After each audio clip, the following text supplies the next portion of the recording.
Hello, আসসালামু আলাইকুম। অনেক দিন পর আজকে একটা বই রিভিউ করব। অবশেষে বইটির নাম অপারেশন নীলাগঞ্জা, লিখেছেন মোহাম্মদ জাফর ইকবাল। বইটি আমার কিনা 2023 সালে। বইটি বের হয়েছে 2021 সালে মার্চে। মিন্স বইমেলার দিক দিয়ে ধরতে গেলে 2022 সালে বইমেলায় বের হয়েছিল। তো বইটার মুদ্রিত মূল্য লেখা আছে 230 টাকা। আমি কিনছি আই গেস 180। বইটা যদি বলতে চাই, বইটা কিশোর উপযোগী উপন্যাস বা কিশোর উপযোগী গল্প।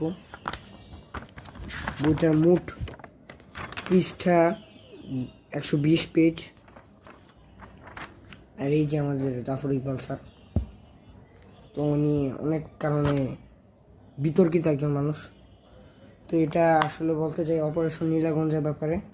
এখানে পরিবেশ বান্ধব বা পরিবেশ দূষণ করা থেকে সুন্দরবন একটা জায়গা নীলাগঞ্জা, এটাকে রক্ষা করা হয়েছে কীভাবে। এই তরুণরা বা এই গ্রুপ অফ ইয়াং পিপল, এরা কীভাবে এই নীলাগঞ্জাটাকে রক্ষা করছে, এটা নিয়ে এই গল্প। লেখার কথা বলতে গেলে মোটামুটি অত আহামরি বেশি কিছু না, টিপিক্যাল বলা চলে। এটা বের হয়েছে আপনার অনুপম প্রকাশনী থেকে। প্রচ্ছদ করছেন রজত ইনি। বলতে গেলে মোটামুটি আপনি যদি 9-10 বছরের শিশুদের জন্য বেস্ট, মোটামুটি টিপিক্যাল বলা চলে। কাহিনী কোনো আহামরি না। আপনাকে কিনতে আমি রেকমেন্ড করব না, কিন্তু আপনার ইচ্ছা। তো এই ছিল এটা রিভিউ।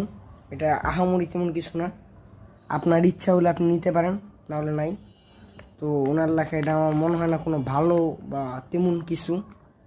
জাস্ট আমি কিনছিলাম, কিনা পড়ার পর জাস্ট আমার মনে হলো এটা কী কিনলাম। জাস্ট অপারেশন নীলাগঞ্জা টাইটেলটা দেখে মনে হয়েছিল কোনো অ্যাকশন বা অন্য কিছু, বাট এখানে তেমন কিছু না। এখানে ফ্ল্যাপটা দিয়ে দিলাম, চাইলে পজ করে পড়তে পারেন। আজকের ভিডিও এটাই। সামনে অন্য কোনো বইয়ের রিভিউ নিয়ে দেখা হবে।